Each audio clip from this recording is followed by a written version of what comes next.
Nagve-video kamakailan ang pamilyang ito sa tabing ilog na bahagi ng isang dam sa Brooks Point, Palawan.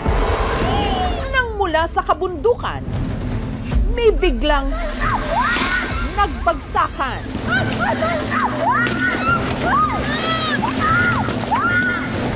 Mga naglalakihang bato.